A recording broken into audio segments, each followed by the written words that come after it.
which we were addressing some of the Kensington Village and doing universal design and aging in place. So that's how Rosemarie reached out to me to be connected, and I'm very honored to be on this event. So a little bit about Handy Pro. We are a general contractor, exclusively work for people with disability and senior that they want aging in place and stay safe in their home. We gather a group of a lot of other professions that we want the clients to not call anybody else, but everything can be done under the same roof. We have a group of designers, engineers, architects, occupational therapists, and as everybody, most of the people know, I'm a civil engineer and electrical engineer. So everything is being done as much as we can, professionally as we can, to give some guidance and some roadmap for people that they want to aging in place and something sudden happen. I have Melissa with me today as well. She's one of our occupational therapists that she recently joined our team about a month, and she's doing outreach manager and doing marketing for us. So it's very good to have her as a second eye, as an occupational therapist. She's been in the doing occupational therapist for past 12 years. And she brings a lot of value to what we do and our mission to help people to stay safe in their home. Melissa, if you like, introduce yourself, please. Thank you, Ali. My name is Melissa. And again, our main mission with Handy Pro is to make people feel connected to their home and to empower them to participate in their life to their fullest potential, whether that's in their homes or in their community. Great. And before we give Rosemarie her proper introduction, let me just share my screen really quick. I've just got a couple of quick housekeeping items, and then we're going to introduce her. First off, I just have to recognize every month we have a monthly sponsor or sponsors, and this month it's the Elite Collection by Watermark Silverstone. And I've had the good fortune to go around and do some touring of these brand new communities in the DC metro region. There's one in Fairfax, the Providence, that just opened. The Seneca in Rockville, Maryland is going to open next month. And then opening late 2021, early 2022 is the Landing, which is in the Potomac Yard section of Northern Virginia. Here's just a glimpse at what we've got coming up for the rest of the month. And then we're going to take a little 4th of July break. So you're not going to get hit with a million emails from me. I know you guys are all delighted about that. But tomorrow we're going to have an assisted technology showcase. Next week, we have an author of the book, What to Do with Everything You Own to Leave the Legacy You Want. And then we're going to finish off the month with 2 nationally renowned experts on intergenerational programs. So that's real exciting. Proaging.com is where you get all of these recordings. We record everything, and you can see these if you have to get off early or if you missed a program, you can see what's coming up. And that leads us to what we've been waiting for, is to hear from Rosemarie. And as Ali had mentioned, we did this discussion last month where we went into the home of a Villages of Kensington homeowner, and we looked at it from a safe and accessible standpoint. Ali was on that panel with 3 other experts, and I know, Ali, I was as blown away as you were to learn that Rosemarie was in the audience. And when we looked at her credentials, we're sort of like, oh boy, she needs to be on stage. And so we've been working hard to make that happen, and we're really excited about that today. So the 3 of us can do a quick little introduction for the audience, but Rosemarie, she's an internationally renowned expert on accessibility and universal design. And she really speaks from an authentic point of view, as we're going to learn, but she uses a wheelchair. And so she's really understands this from a firsthand perspective, which she's going to share today. And Melissa and Ali, if you 2 would like to share some high points about her bio, and then we'll turn it over to Rosemarie. Yeah, when I got the when she got connected with me on LinkedIn, when I looked at her bio and what she has been doing for the this industry, it's very, very remarkable. And as you mentioned, she experienced it firsthand herself, and it looks like that she and her husband built a home for themselves as a universal design, and it got an award to one of the best, or maybe the best house in America as far as aging in place and being universal design. So it's a great honor, as I mentioned at the beginning, that she connected with us and she accepted that she will do this for us and have us as a sponsor and co-host with her. I'm very delighted, and I can't wait to hear what she's going to offer. Melissa. Dr. Rossetti and her husband design, built, and live in the Universal Design Living Laboratory. Like Ali mentioned, is the highest rated universal design home in North America with 3 national certifications. She also is the author of the Universal Design Toolkit, which I'm sure she'll share with us other details of that. Great. Well, I think the 3 of us are more than excited to drop off the stage and turn things over to Rosemarie. I want to remind our audience to ask questions. And just so you know, Karen wins the gold star today because she's already asked a question, and is a glass shower door wall safe? So Karen, we're going to answer that question before the end of the day, but I want to thank you for kicking things off and just reminding the audience to just throw your questions in there, and we will address those throughout the program today. So I'm going to duck off the stage, and we'll turn things over to Rosemarie. Well, thank you for that glorious introduction. It's an honor to be speaking from my home in Columbus, Ohio today. I am in my home office speaking to you from my heart. Yes, I am in a wheelchair, and I have been since an accident in '98. What I'm going to be sharing with you today is my home to serve as a case study. My husband and I led a design team, we're the general contractors, and have lived here now since May of 2012. So we just celebrated our anniversary.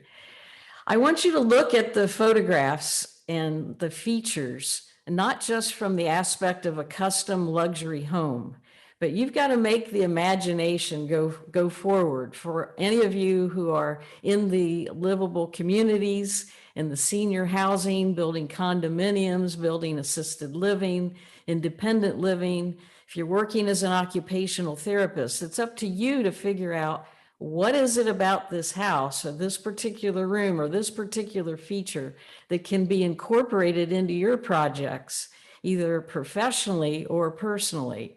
So I'm going to switch over now to my screen so that you can follow along and take a very private behind the scenes tour of the Universal Design Living Laboratory. So let's make that transition happen.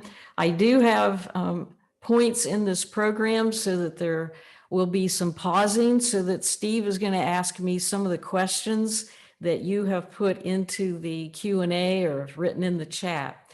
It's a very open discussion, so there is lots of opportunity during the presentation to inquire, to discuss, or to bring up another point that you'd like to make to add to the content. I know we've got lots of experts here. I'm just one, and my expertise is about the home that my husband and I built and live in. We think this home makes life easier, and it's also supporting aging in place. We built this home with the intention of never leaving it. Our intent is to stay in our home for our lifetime. And I've got to let you know, I probably surprised a realtor the other day who called asking me if I owned the property at Clark State Road and was interested in listing it with her. And I answered her, no, we're going to stay here till we die. And she goes, okay, thank you. So this home is not for sale. It is a beautiful custom home on an 1.5 acre lot in a rural area on the northeast part of Columbus, Ohio. It is a beautiful property, an acre and a half, and we have put in a home that is 3,500 square feet on the main floor and another 3,500 square feet on the lower level. It's a classic Frank Lloyd Wright inspired arts and craft home. We have a 4-car garage. 2 of those bays are visible here on the front and 2 are on the side. It's the equivalent of a 4-bedroom home, but 2 of the bedrooms are converted to offices. As you're looking at my office live, Mark's is identical on the opposite side of the house. We both work from home, and we purposely put the home offices as far away from each other as possible. So let's take a look. To understand my story, it was June 13th, 1998. We just celebrated my anniversary of the injury. My husband and I were on our bicycles riding a bike trail nearby. We were actually celebrating our 3rd wedding anniversary that day. It was a beautiful Saturday, no wind, no rain, no threat of storm. And we were riding this bike trail when all of a sudden, Mark heard what he thought was a gunshot. And he got my attention. He yelled at me to slow down, stop. And it wasn't a gunshot at all. It was the sound of a 7,000-pound tree as it fell on top of me. Literally, in just one instant, I was crushed and paralyzed from the waist down. That's what the turning point was. That was the accident that led me on a journey, on a path of discovery to figure out now what. My whole life had to be transformed. My house wasn't working anymore. My business wasn't working. My body wasn't working. So I had to move forward. I was in the rehabilitation center at The Ohio State University the summer of '98, trying to imagine now what was life going to be like, paralyzed from the waist down. I came home. This was the house we were living in at the time. We had to put the electric porch lift on in order for me to get into the house. Originally, we had a temporary wooden ramp that the neighbors and friends had put together so that Mark could at least push me in the wheelchair to get me home. Now that ramp was so steep, it was kind of like the luge in the Winter Olympics. There was no independence there for me to get up it or to get down. So the modification had to be made with a $10,000 investment to put on an electric porch lift. The house was 2 stories, so right there, half of the house is inaccessible. I had a publishing company. My book was in the lower level in the basement, so that had to be dissolved because I couldn't go downstairs. The carpeting was so thick, I couldn't even roll on the carpeting in my wheelchair. Someone had to push me. I couldn't reach any of the wall cabinets to get anything out of the kitchen. The only room in the house that had solid surfaces rather than carpet was the kitchen with linoleum. So that was the only room that I could be independent in. Otherwise, I had to be pushed around. Doors had to come off. Furniture had to be removed. It was not a pretty sight for me. It intensified my disability. So we set out on a journey learning about universal design. Now, many of you are familiar with the term. Many of you have heard about it, read about it, and could probably tell me a bit of information because of your history. I'd like to introduce the history from the aspect of Ron Mace. He is an architect at North Carolina State University. As a child, he had polio and he used a wheelchair. He was a very smart man and came up with the idea of designing products and also homes and workplaces so that they'd be usable by the widest population, usable by all. It's a framework for design, not just for homes, but for workspaces in the commercial. It's also for products that we use every day. So it's for the greatest extent possible without using any specialized design. Why don't we use universal design as our base, our standard for any space, any environment, and any product? So in 1997, they officially adopted the 7 principles of universal design. And briefly, they are listed on the screen, looking at how simple the environment is, how it is to get around for many people, how intuitive the products are to use, how safe are they so that you won't have any physical harm. There'd be a tolerance for some error. The low physical effort for someone that might have some weakness or paralysis or arthritis. I'm going to be bringing up some of these principles as I show you the spaces in our home, so that we incorporated the principles of universal design as many places as possible. Now, many know the Americans with Disabilities Act in 1990, realizing universal design was the predecessor of the hallmark signing of the Americans with Disabilities Act. But you probably know this, independent homes, private residences do not have to comply with the Americans with Disabilities Act. This is for commercial spaces, for multifamily units, not for the single family. So when I was looking at the idea of building our home, we wanted to make it accessible for Mark and for me so that it truly was universal design. I'm 4'1" as I'm seated in this wheelchair. Mark is 6'4".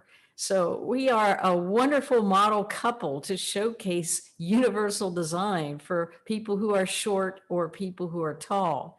We also wanted to have this home green and sustainable. So we went for a couple of green certifications. One of them you're probably familiar with is the U.S. Green Building Council, the LEED program. When I spoke to them, I said, where are the points for accessibility for a home? If we're building a home that's sustainable, how could it be sustainable? How could it be inclusive if it's not accessible? Hey, that was a point of contention. And I said, we should be getting points on our certification on LEED because we're building in accessibility. You know what? They agreed with me. They hired a consultant to work with me, and we were successful adding points to the LEED certification. So I wanted to make sure you understood that ADA is not universal design. However, ADA is the basis of accessibility. Accessibility is the basis of universal design. So we will see some features that ADA requires in multifamily units, granted, but then we're going to see above that. That's what universal design is. It's above the minimum. We look at ADA as the minimum standard, and now we raise it for universal design features. So let's move and let's take a look at this. The photo is my mother, Rossetti. She lived to be 98. For several years, she lived in an assisted living facility. I watched her as she aged, and many of you have parents and grandparents, aunts and uncles, and other people that are close to you as you watch them age. I could see the dementia, and it was obvious to me we had to move her from her home because she was no longer safe. She was starting to see hallucinations, and I could tell that there was no way she would be able to live independently ever again. We moved her into the assisted living, and I watched as I saw her arthritis get worse. I watched as she was limping quite severely, even walking with a walker. I watched as she needed help bathing, as she needed help dressing, as she needed help making decisions, and the dementia continued.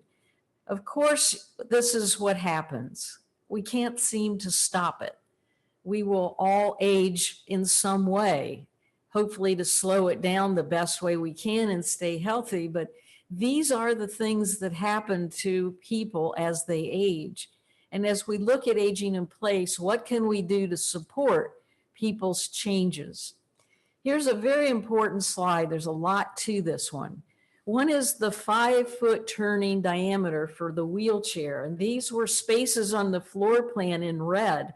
The architect, Patrick Manley, would draw dotted red lines throughout the floor plan so we could see that there was enough space for a whole 360 turn in my wheelchair. Granted, I have a small wheelchair, I'm a small person, but it's also big enough for the power scooter that I have in my home. The other is the 30-inch by 48-inch, and this is important as you're making an approach to a sink or to a toilet. So we had to make sure these spaces were clearly identified on the floor plan.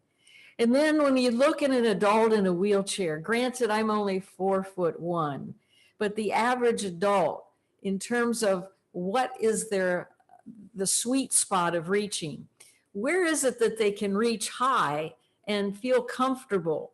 So basically it's a 48-inch, 4 feet high. That impacts where storage is, where shelves are, where drawers are.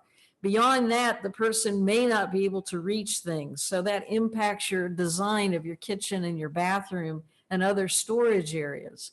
On the sweet spot on the low side is the 18 inches from the floor. That seems to be a very good balancing point so that you're not falling over forward out of a wheelchair. So as you're looking at design, keeping the storage within 18 inches from the floor and 48 inches from the floor is a good baseline. Most of the wheelchair heights from the seat cushion to the floor are 20 inches high. That impacts transferring to a bed, into a toilet, or onto a deck of a bathtub. And then whereas eye level, typically it's at 4 feet high. That impacts possibly your thermostat placement so someone could see the numbers on the dials. Again, our home, the Universal Design Living Laboratory, our website, please jot this down so that you can take a look at it later. It's UDLL.com, standing for the Universal Design Living Laboratory. Just this week, there are 2 new articles about aging in place. One is with the National Aging in Place Council that we just put on this week that has features on aging in place. There's over 100 articles, so you're going to have a wonderful heyday getting more information, more checklists to understand universal and accessible design as well as aging in place. So please hop on Universal Design Living Laboratory's website. If you're curious about the reason we're the top rated home in North America, it's these 3 universal design certifications. Zero Step was out of Michigan, Livable Design is out of California, and LifeFlex Gold was out of Colorado. On the green side, we did achieve a silver rating on the LEED and a gold rating on the National Green Building Standard program with the National Association of Home Builders. Let's go into the front door. That's where you would come as my guest. And anytime any of you are in Columbus, we are starting to open the house for small groups to come and tour again. This is what you will see. You can park right under the portico. We have a wonderful driveway. We have lots of tour buses here. So we had to make the driveway wider than the street so tour buses could get in. I also have a special treat for you. You can go on our website and take a virtual tour. Thanks to Google, they were here and took over 700 photos of the house. It was amazing, a 360-degree camera that shot pictures and then put them all together so that you can go into the virtual tour. This is what it looks like on our website. Just click on the top virtual tour and you'll see this same image. You then take your mouse, get on that X and move it to the front door. You know, you could play a little game while you're looking at our home. Our cat Kiko was loose that day, and I tell you, she's quite a photo bomber, and she was loose in a lot of the pictures. So go look for Kiko as you're taking the tour of our home and see if you could spot her. The front door, right at the entrance, as you're parking there, you get out of your vehicle and you're going to step onto the pavers. These pavers were ADA compliant in that they're slip resistant when they're wet and they're easy to roll on. They don't cause a lot of vibration when I roll across the pavers. Not only are they at the portico entrance, but they're also throughout our landscaping area on the patio. This particular entrance, the slope is only a 1 in 20. If you're familiar with ADA, they're saying 1 in 12 is the minimum. And of course, a 1 in 20 goes way beyond the minimum so that you hardly even perceive that it's a slope, making it a very gradual exit when I come out in the wheelchair. The door is 36 inches wide. You can see the door design has circles in it. There's one at the top in the design of the door, one in the middle, and there's 3 at the bottom. Those are door peepholes. So Mark has his at 6'4". He can look out and see who's at the front porch. Mine is at eye level in the middle, and then Kiko can look out too. We have lots of lighting here for nighttime. We also have in the ceiling above the door a motion sensor, and I really appreciate that. Coming home from a cab at night from the airport, as soon as the cab driver comes up to the door with my luggage, the light goes on, I put the key in, and that's just a safer way to enter our home. Come on in. You can now see the hardwood flooring. It's a hickory. Underneath the flooring is a recycled rubber mat to make it softer on your joints. We have hardwood throughout the house as well as porcelain tile in the bathroom area, making it a lot easier for me to zoom around the house without any carpet. The only carpet are these area rugs right here at all the doors, just to pick up the gravel and dirt from wheels as well as people's feet. And these are commercial quality. They're very low and they don't move, so they're not a tripping hazard. Is this a scene you're familiar with, looking at these thresholds? Ours is only a ½ inch high, so that I don't have to do a wheelie when I come or go. And also people aren't going to trip as they're coming in and out of the house. We have lever handle doors on the exterior as well as interior doors.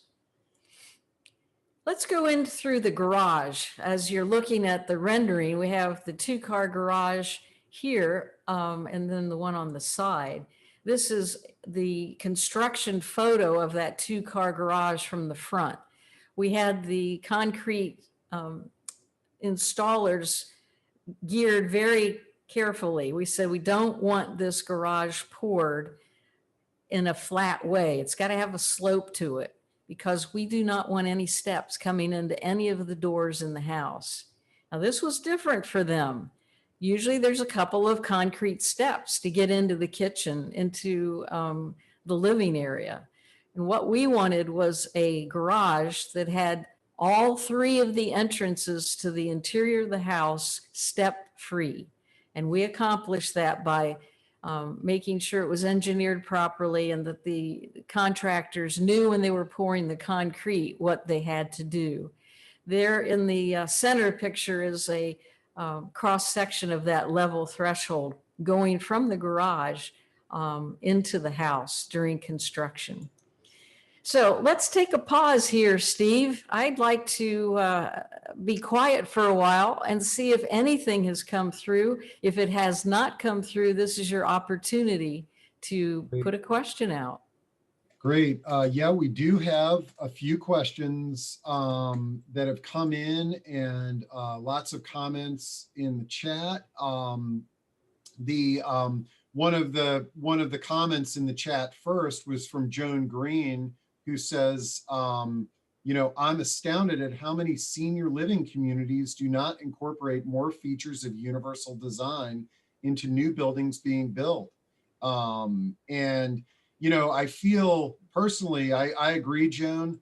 I find that the senior living communities that are offering healthcare are doing a better job, but the one category that really needs to improve are these active adult, age-exclusive communities. It just blows my mind at how they are building homes with thresholds to get in every door, and when they don't need to do that. So that's a comment from Joan.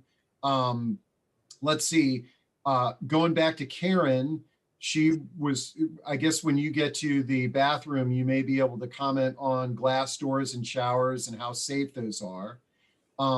Gene Poole, which is probably not his real name, he was hoping that you might make a comment about stair lifts. And then the other question here is, what is the best approach to use to use to encourage a builder to be willing to make universal design modifications to a pre-planned community. We have met with so many builders who don't know anything about universal design, and they're just not willing to learn and adapt.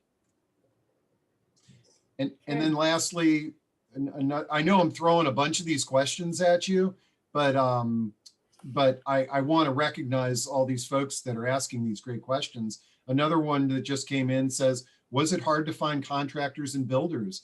Are you willing and able to share who the builder is that accomplished your design?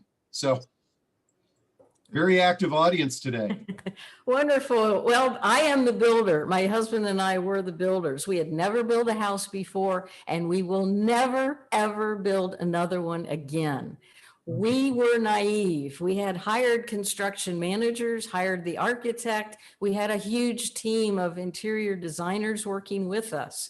We had over 200 sponsoring companies, and they're listed on our website. So with that, that's how we did it. We interviewed lots of builders and finally concluded that we need to do this ourselves. So we are the builders. It took us 32 months to build it. And this project was about a 10-year endeavor from the time we hired the architect in 2004 to the groundbreaking in 2009 to moving in 2012 to opening it finally with the landscaping and the basement being finished in 2014 so the public could see it. So we are the contractors. When we go into the bathroom, you will see there are no glass shower doors. We did not want that. We decided there's not going to be any doors or any curtain in that master shower. And you'll see that very soon in a few more minutes.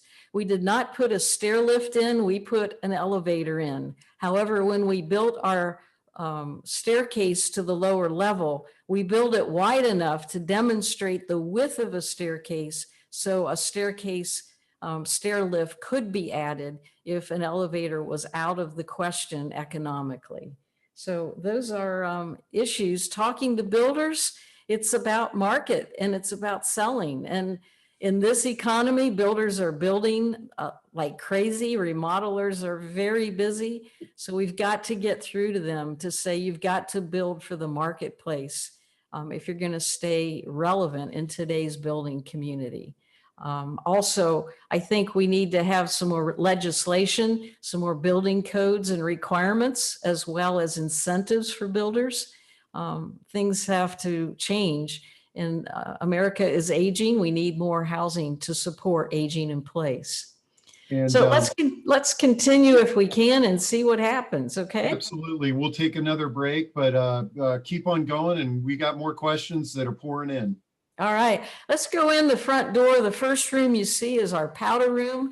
We had put in this interior pocket door. Right now it is in the position that hides the toilet from view from the front entrance. The interior designer said, Rosemarie, I want to figure this out because I know when people come into your house, they're going to see that toilet. So we created a very innovative solution to put in an interior pocket door. Now that door can go back into the wall whenever we need to have more space for someone in a power chair or someone who is there with a caregiver to help them in that transfer onto the toilet. You can also see on the wall, I can use my mouse here to showcase that. That's a motion detector. So when anyone goes in that room, the light immediately goes on and the fan goes on. So our guests don't have to fumble around to find the light and the fan. We have a beautiful grab bar here that is positioned, a phone here, toilet paper, easy for us to change that. Our toilets are all comfort height from Kohler. They're one of our biggest sponsors. And our toilets are 17.5 inches from the toilet seat to the floor. All of our hardware are the D handles, making that easier. So this is our guest powder room. Now let's go into the primary bathroom. Mark and I were very concerned about this one to make sure it was as close to the bedroom and connected to the master suite as possible. You can see these floor transitions between the hardwood and the porcelain tile. They're perfectly level. The pocket doors were used throughout the house. They save a lot of square footage. They're 36-inch pocket doors, and that makes it a lot easier for those nighttime visits so that we can close that pocket door very quietly and enter into the toilet facility. Here's Mark at 6'4", another view from that primary bathroom. We have heated towel bars, heated floors. We have can lights in the ceiling. We have glass block in the walls for the natural lighting. And then for all the lighting by the vanity, we have side lights. So Universal Design is also about lighting. As we get older, especially, we need more lights for our aging eyes. Here's a close-up of the vanities. The height of the countertop is 33 for mine and 35 for Mark. Now, we would have expected much more of a differential than 2 inches, but that's all it was. You can also notice on the plumbing, we have single lever handles on all of the plumbing fixtures. And then we have the open space here for my knees to come right under. We did not need to insulate the plumbing because I don't touch it as I go underneath, but had I needed, we would have put some more insulation there. Again, we can get the close-up of the hardware on the handles and the drawers for this particular vanity. We also put underneath Mark's side of the sink, there was a lot of storage there. So we had Shelf Genie was our custom sponsor that made this unit that pulls out so that I could get to all the items stored under the sink in the bathroom. They also did a beautiful job in the kitchen, making that space all accessible so it rolls out to me. We shopped at Kohler. There were a lot of toilets on display, but we did select one that is energy efficient in terms of water and was 17.5 inches from the seat to the floor. When you're installing toilets, put them about 18 inches from the sidewall so that when you put your grab bar on, it's positioned appropriately for grabbing it. Now, you may have cats and understand this photo. It's not Garfield on a bench here. Our cat, for some reason, thinks that the toilet is her watering dish. It was not designed to be comfort height for cats, but she figures it out. You can see the positioning of the toilet and the grab bar in that major primary bathroom and how this works out so well. We also, in an upper cabinet of that toilet room where we keep a lot of the health and beauty aids and toiletries, this shelf then just pulls right down. This was a sponsor, Revit that provided this not only in the bathroom, but we've got them in 2 of the cabinets in the kitchen. Our major tub is a wonderful Whirlpool tub with integrated grab bars. We also have a shower nozzle here that's handheld, and we have a single lever faucet. The height of this deck is 19 inches from the floor to the top of the deck so that I can roll up in my wheelchair and transfer, slide right over, and then I kneel into the bathtub in order to enjoy that experience. Again, the glass block giving us lots of natural lighting. The shower, no door, no curtain, nothing. We just said this makes it easier for everybody. It's a 36-inch wide door. It's a curbless shower. The size is 4x7. We can both be showering at the same time. The floor is heated. We got great lighting from the glass block. And at night, we've got LED cans.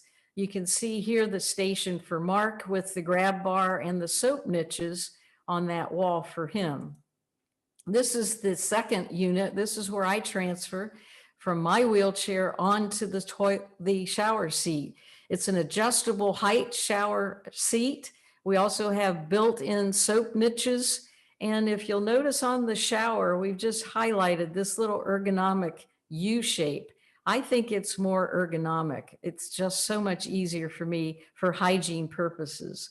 So this is 4x7, giving me plenty of space to park my wheelchair, transfer onto this shower seat, then unlock the wheelchair and roll it to the doorway where it won't get wet. When it's time to get the wheelchair back, I unlock it, wheel it back to the shower seat, and the transfer is easy. That's the reason there's no doors. That's the reason there's no curtain, because we wanted to be very mindful of my independence in that shower. So no door would be helpful as I needed to get in and out on my own. Here is during construction with the plywood that was reinforced, as well as the 2x8, which is this section here in red. And then the soap niches were put at an appropriate height. This one had to be cut for obvious reasons and edited. Mark gave me permission one day to take a photo of him using that grab bar. He uses it a lot, and we've had a lot of people touring, and they said, oh my gosh, especially those who had been pregnant before, the women, oh, I wish I had had this grab bar while I was pregnant. That would have been such a wonderful stabilizer. And other women, they're saying, boy, that would be great when I'm shaving my legs. So realistically, now you may be wondering, Rosemarie, you have no door on this. Mark is in there showering. Don't you have water all over the place? No, we have a channel drain. No, we have a slope. It doesn't matter if a little bit gets out. We have this simple automobile supply, a little squeegee that we bought. And if needed, we can just squeegee some of the sprinkles out, but it really doesn't matter because we have slip resistant tile throughout that bathroom area.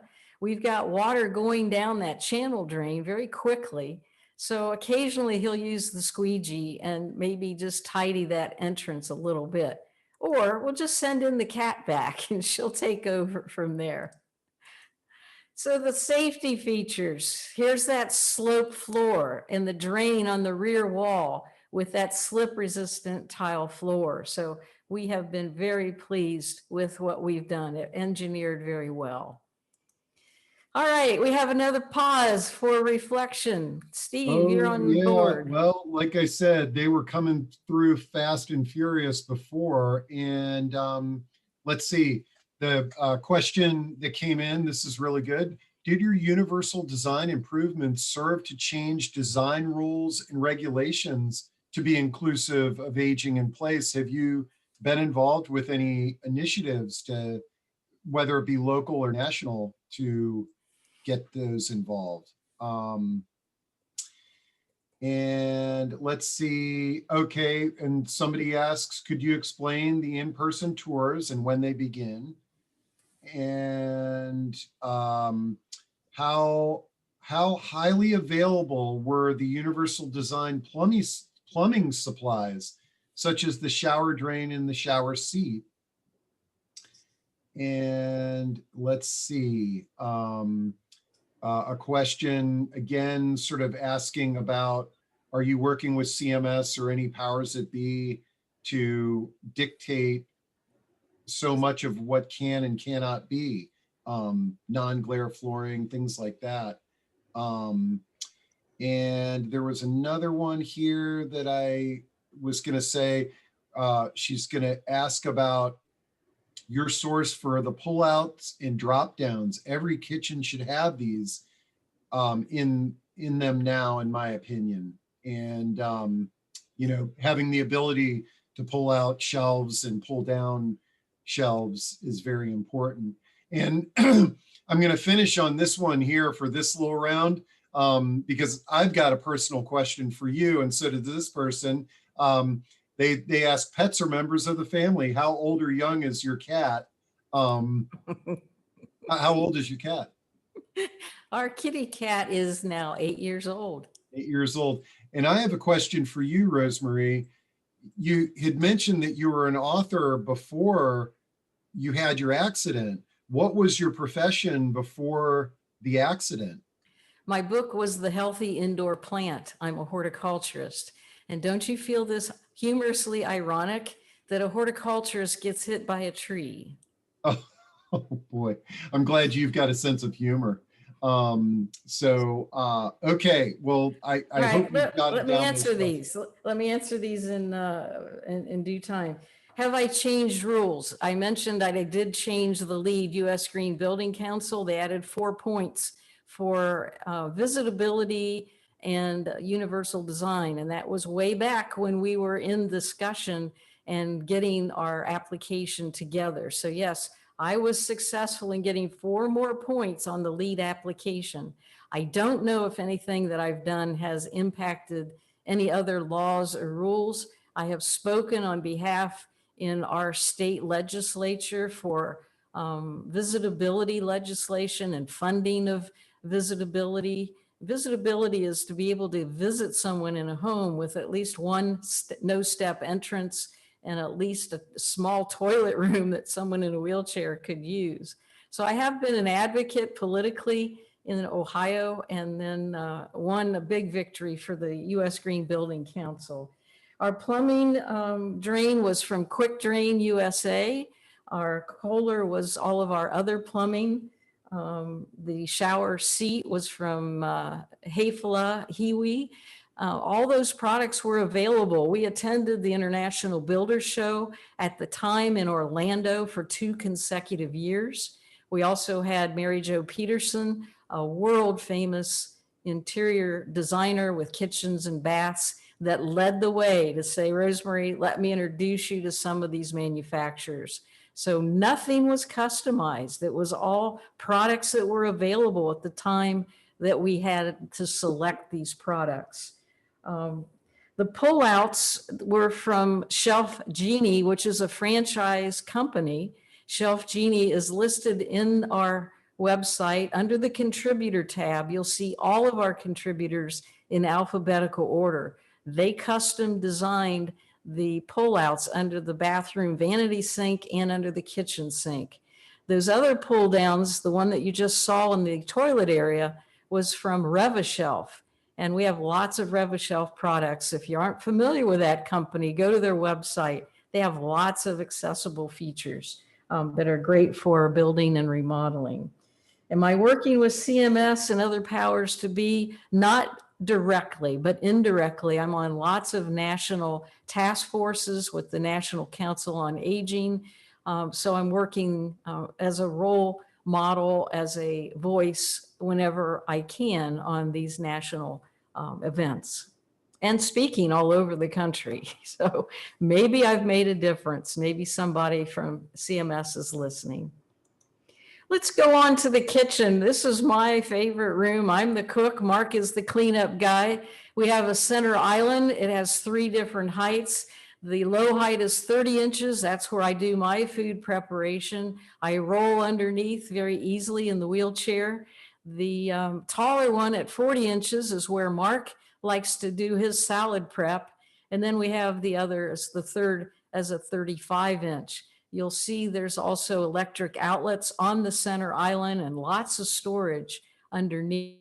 As you're looking at the general design of the kitchen, you're looking at the layout, and I'm going to be sharing with you some of the particular pieces. So at least you see the kitchen from a wider viewpoint, looking at it from the great room on. Now I'm going to take you more directly to the kitchen components. You may be asking, what did you do differently when you hung the wall cabinets? We hung them a little lower. Normally the space between the base of the wall cabinet and the countertop, you check at your house. Normally they're 18 inches by standards, but we went to 14 inches so that I could at least reach the things in the front of this shelf. So that was a difference. Lowering the counters also was another difference. Normally they're 36-inch. We compromised at 34. Mark is the cleanup guy, so he's using the sink and the dishwasher. I'm using all of these counters and the cooktop. So we decided 34 inches, we'd both be happy. We also put in glass in these doors here, and we found out later that this helps someone with dementia, so they know what's in those cabinets. They don't have to open a door that's just wood and try and figure out what's in there. They want a mug, they can see the mugs and they can open that easily. So those are some dimension differences. Here is the Reva shelf. Again, this is the same one you saw in the bathroom. Now we put it in the wall cabinet above the dishwasher because I was not able to reach it before, but now I can. The dishwasher is raised, as you can see here, and we're going to see another close-up of that in just a few seconds. The toe kick was important to me. The photograph on the right was taken at my previous house showing the short toe kick. I was scratching it all the time with the footrest of my wheelchair. It wasn't tall enough, and I couldn't get close enough to the cabinets. This made a difference for me. So these are 9x6 toe kicks. These were standard. They were from Craft Made. We did not customize it. Craft Made knew that the accessibility piece of toe kicks was important. So we just bought their Passport series and installed them in our kitchen. Windows, these were from Marvin, they're casement windows. We picked them because the locks were reachable, as you can see here, from a seated position, and the cranks were easy to open. They're also very green, and you can open them all the way. Very easy compared to a double hung window. I like casements a lot better. As we go from the casement window to back to the kitchen now, let's look at the side hinged oven. This was a unique piece from Gagano so that I could have better access to getting things in and out of that oven. As we look at my positioning at the cooktop, you can see I've got knee space underneath. All the controls are in the front. This was a Gagano product, just as was the oven. And then I've got a pot filler here from Kohler so I can put water into any of the pots. Going into the kitchen sink, again, you can see I've got plenty of space for my knees and the single lever faucet handle. And the dishwasher, we raised it about 16 inches from the floor, giving everyone an advantage. Mark doesn't have to bend down as far, and it's easy for me. So all the people on tour have really commented, why aren't more dishwashers raised like this? It was just a design consideration. Now you may say, all right, Rosemarie, did these things cost more? So you want to do it now or you want to do it later? This was data that someone let me share regarding, is a lever handle, door handle any more costly than a round doorknob? No, not necessarily. Light switches that are easier because they're rocker style. Widening a doorway, putting it in as a 36-inch door from the beginning versus tearing it out later and making it 36, you've got over $1,000 a door to make that modification later. And the cost of a 36-inch door compared to a 28-inch door, what is it, a $5 or $10 differential per door? It's ridiculous. Let's put in wider doors so that we've thought ahead. And looking at elevator shafts, why not put in on a 2-story home some closets that are stacked? So you have a closet on the first floor and a closet on the second floor that have been designed to hold an elevator should one need to be put in later. So you can see that let's do things now instead of doing things later and spending a lot more money. So I'm very privileged to be known as a consultant. My husband also joins me at the table in our kitchen. We bring in many builders, architects, consumers that are building their own home, or a developer that's got an apartment complex or a condominium complex, or we'll travel to Texas for a client to take a look at what they've got. We're happy to do that to prevent from preventing any cost and things that you're regretting that you didn't do from the beginning. I'd be honored to speak at any conference. Please keep me in mind. My website is rosemariespeaks.com. I invite you there. The one that I'd like you to watch is my TEDx. It's all about the house and all about the lessons that I learned after my injury. So I invite you to rosemariespeaks.com and click on the videos to see my TEDx. There we are. My contact information is here. Rosemarie at rosemariespeaks.com. Be happy to have a further conversation with you.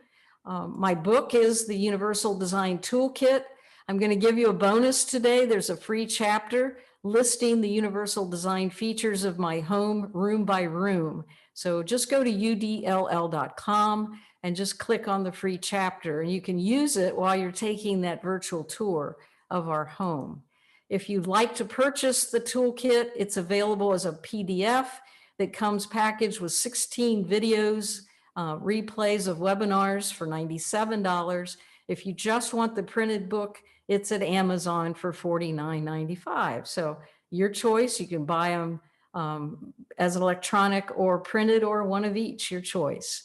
So I know we are about out of time, but I have no deadline in terms of finally stopping. We have stopped on time, but if you want to continue, I will continue. Absolutely. And we've got a bunch of questions, and I'd love to bring Ali Sultani, who helped put this program together, back on the screen there, and make sure that the audience knows that a lot of the questions, especially if you're in the DC metro area, a lot of the questions and concerns that you may have could be solved by contacting Ali and Handy Pro. But let's dive into the some of these questions. And I've got a couple of people who have raised their hand. I'm gonna click on Eldorna, and sometimes that's a mistake. But Eldorna, if you intentionally wanted to ask a question verbally, you can jump on there.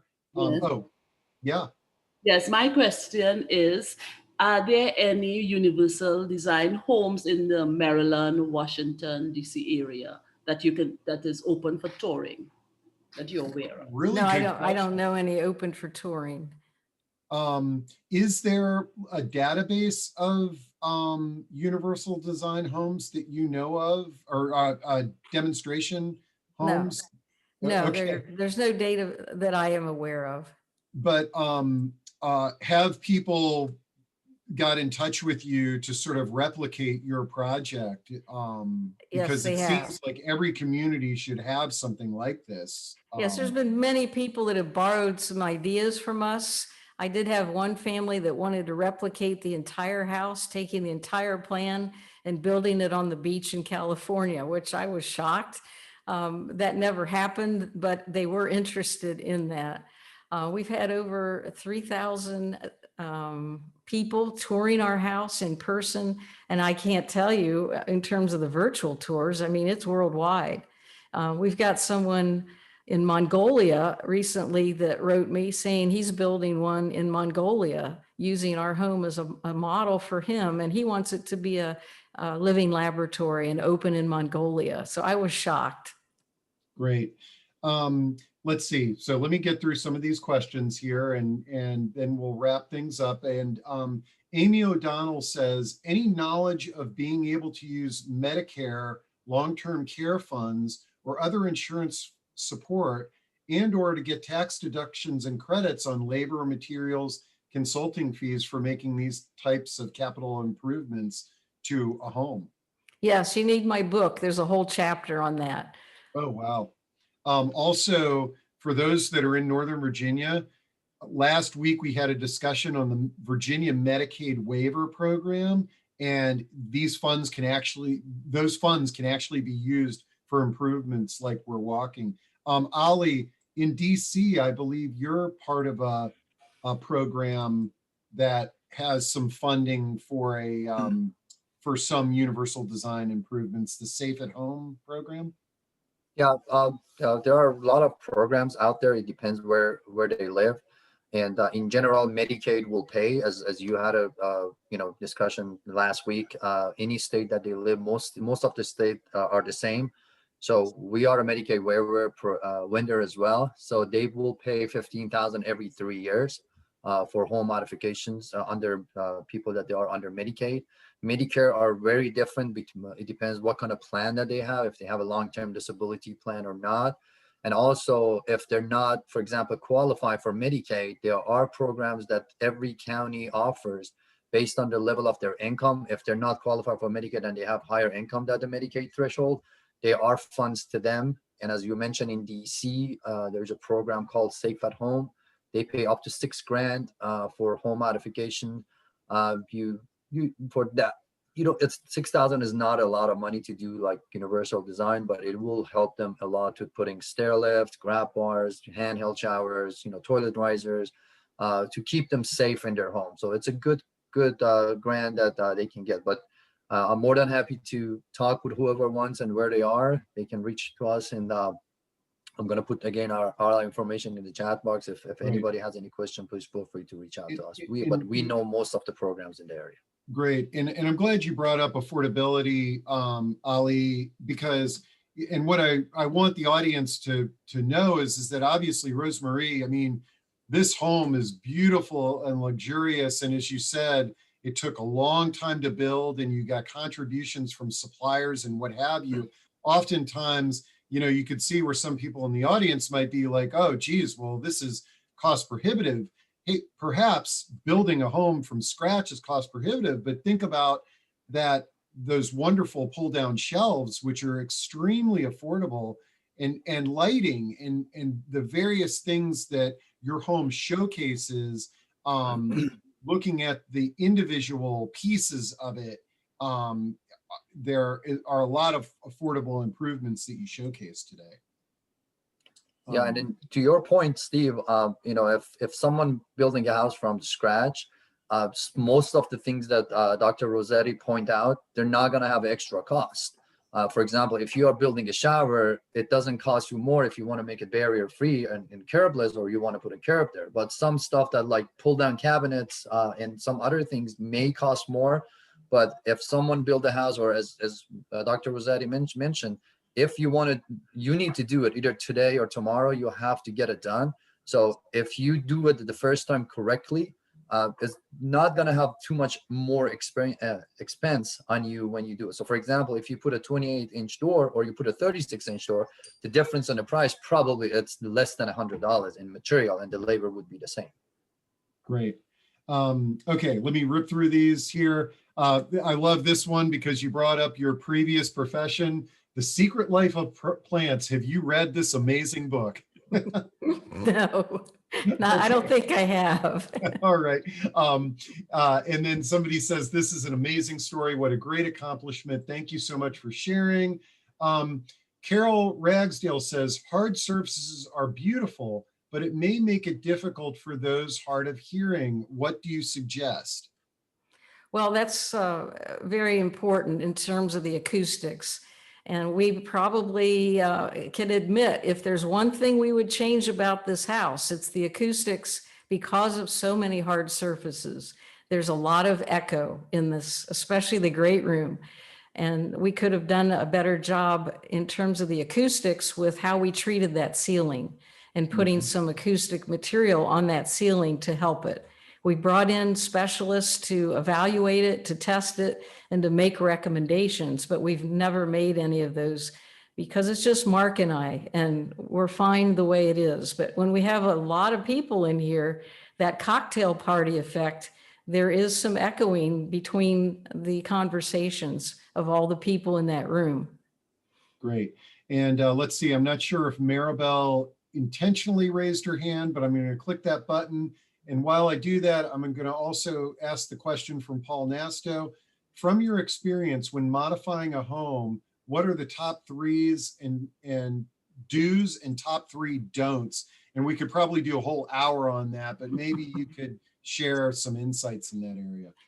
Well, let's look at make it visitable. And there's three things there. So how's that?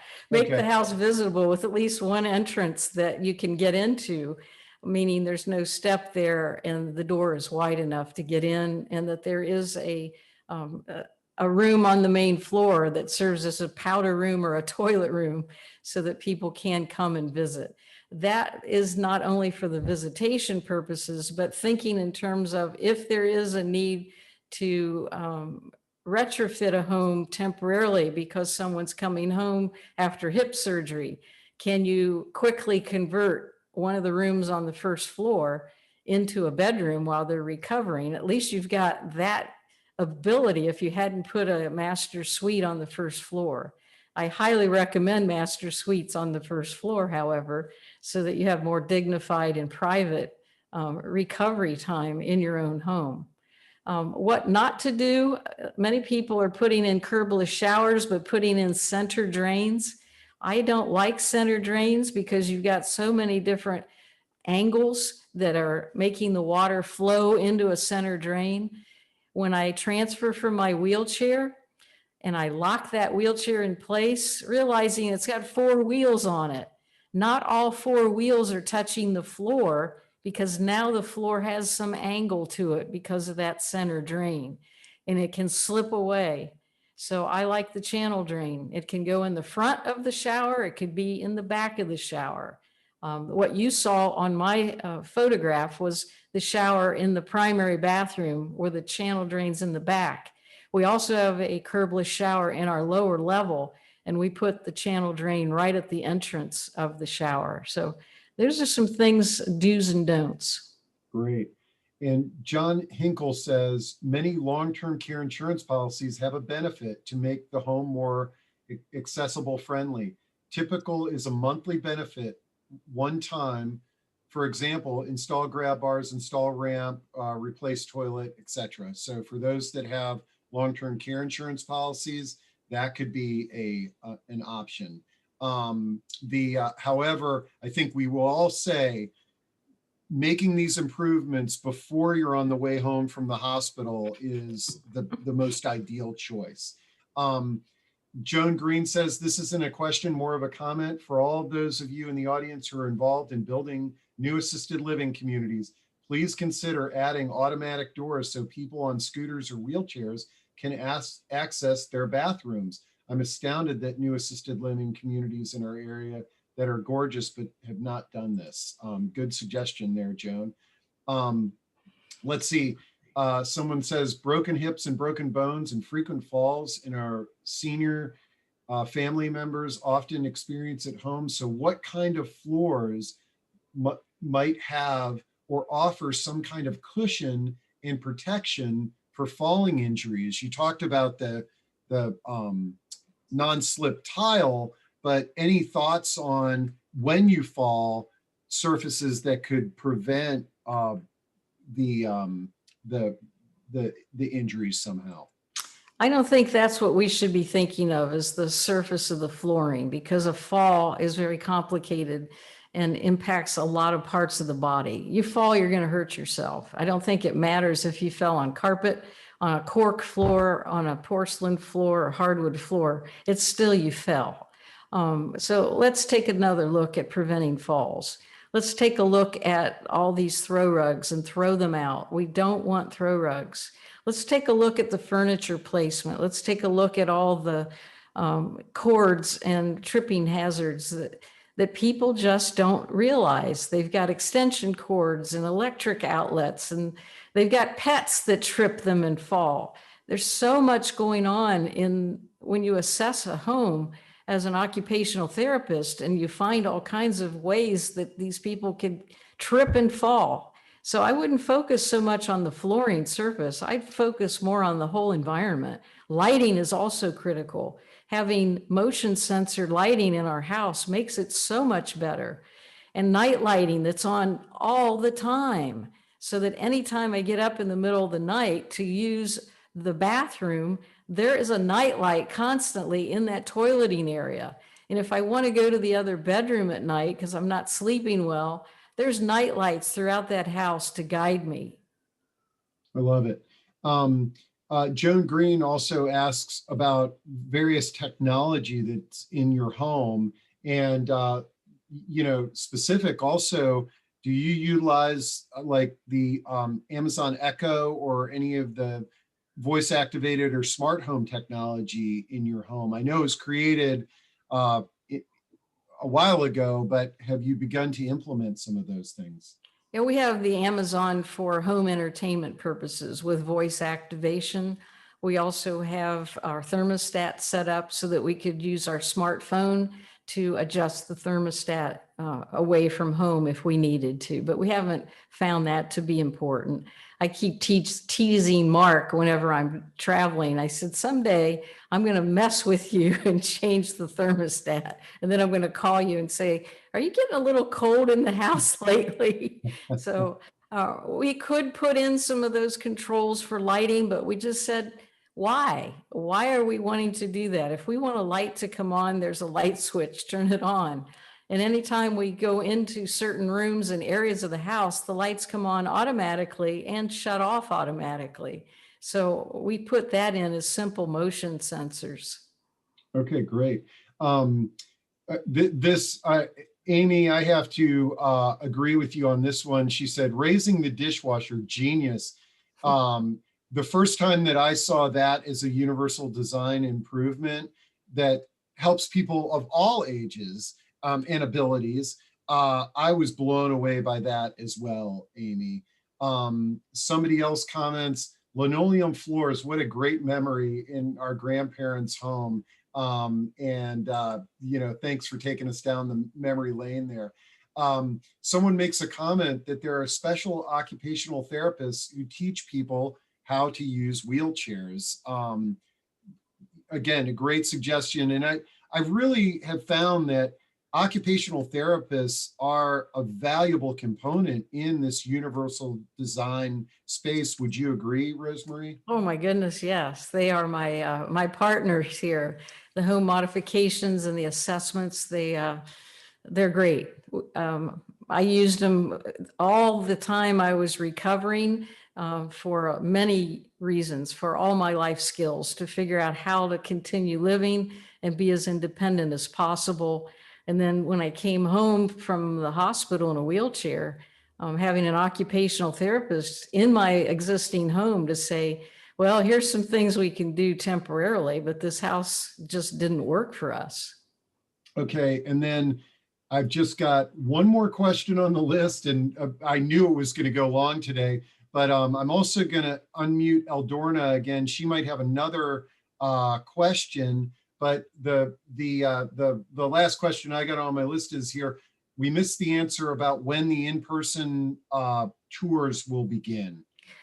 Anyone who's in Columbus that sends me an email that you're coming to town, just let me know. And Mark and I will look at our schedule and see if we can arrange a private tour for you.